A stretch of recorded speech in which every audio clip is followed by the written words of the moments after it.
В Стара Загора започна международното специализирано изложение Батагро 2011. Фирми, чиято дейност е свързана тясно с земеделския сектор, представят своите продукти.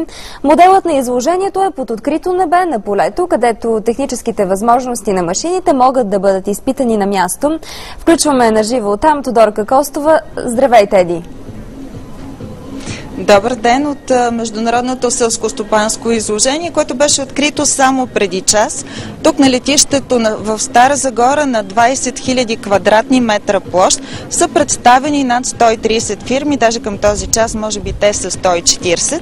Тук има много трактори, комбайни, фирми, които предлагат посеви и инструменти. Изложението е международно и има представители от Гърция, Германия и Турция.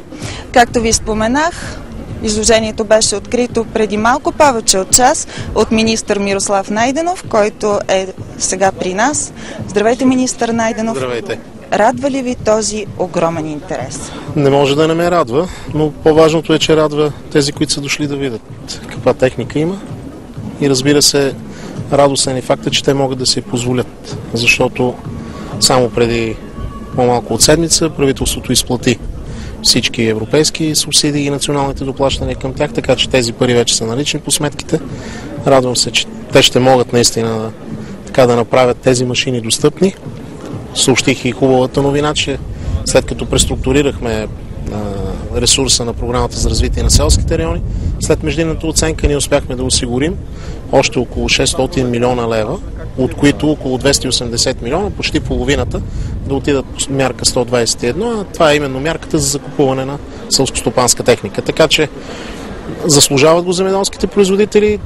Тук трябва да отбележа, че аграрният сектор е единствения сектор в условията на криза, който бележи ръст. За миналата година има близо 11% повече брутна добавена стойност в този сектор. Имаме около 24% по-добро външно-търговско салдо. Така че това са все показатели, които доказват защо това изложение е интересно, защо всъщност моята прогноза е, че това ще стане една много добра традиция. Това е второто все пак и то с ръст само за една година вие разбрахте, от 80 в момента до 140 фирми, т.е. почти двойно. Успех желая и тук са и организаторите до мен, така че наистина едно добро начинание, което се радва на много голям интерес. Сега ще разберем и от един от организаторите на изложението какво ще предложите в дните до 14. Има възможности за тестване на машините, какво ще... По своя концепт това изложение е много различно от всички изложения, които познаваме, защото това е една много различна платформа. Това, което я отличава от другите изложения в бранша е, че тук самата идея е на полето и за полето. На полето, защото на летището в Стара Загора може да видите машините в 3 различни свои вида. Първо да ги видите в статично положение по щандовете, след това има огромен работен полигон, където всеки половин час има различна демонстрация. Там може да видите машините в действие, едни орат, други пръскат, трети сеят.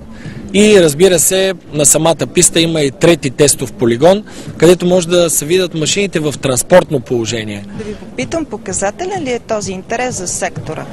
Тази година да. Така или иначе, инвестицията в нови машини по време на криза беше замряла. Това е съвсем нормално, в ситуация на криза се покриват насъщните разходи и по-малко се мисли за инвестиционни проекти. Истина е, както отбеляза министър Найденов, че земеделския бранш търпи сериозно развитие. Може би това ще бъде локомотива, който ще извади икономиката на България от кризата. От средата на миналата година има засилен интерес към инвестиция в нови машини. Надявам се този интерес, дори съм уверен, че ще продължи и през 2011 година. Благодаря ви много и успех на изложението следващите няколко дни. Да използвам възможността, министър Найденов. Относно интереса за стандарт Стара планина за месопроизводителите. Запознат ли сте, знаете ли да има отлив от тяхна страна? Ще нормално е след началния голям интерес да има определен отлив.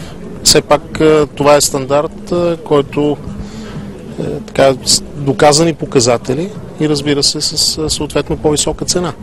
Но аз го казах преди малко и на вашите колеги. Когато избираме ефтиното, ние плащаме след това разликата за лекарства. Така че аз препоръчвам този стандарт, както и стандарта по БДС за млечните произведения, стандарта България за хляба. Ето днес браншовата организация представя стандарт на лютеницата. Ние трябва да се научим, че ефтиното ни излиза скъпо. Това между другото важи и за техниката, защото да, това са скъпи машини, но във времето тези машини връщат инвестицията и те са гарант за успех. Ако тези машини са гарант за успеха, стандартите в което и да е направление, примерно стандартите за храна, стандартите са гарант за нашето здраве. В този смисъл аз нямам притеснение, все пак всеки има право на избор и това беше нашата амбиция, да дадем на потребителя правото на избор. Теди, един въпрос само от студиото. Когато искаме да направим този избор и да си купим храни с по-висок стандарт, в случая стандарт Стара планина, но да го откриваме в магазините, какво може да направи в случая Министерството? Има въпрос от студиото. Може ли да повлия по някакъв начин Министерството на пазара, ако този продукт по Стара планина го няма в мрежата търговска? Няма как да повлияе Министерството. Аз застанах твърдо за стандарта, когато той се появи. Първо, защото е български, и второ, защото наистина ние заслужаваме като българи да ядем това. И в името всъщност и на нашите деца, това трябва да го има на пазара. А ако в момента се изтегли от пазара, това няма да повлияе на цените. Т.е. няма да тръгнат цените надолу, затова че примерно стандарта Стара планина го няма на пазара.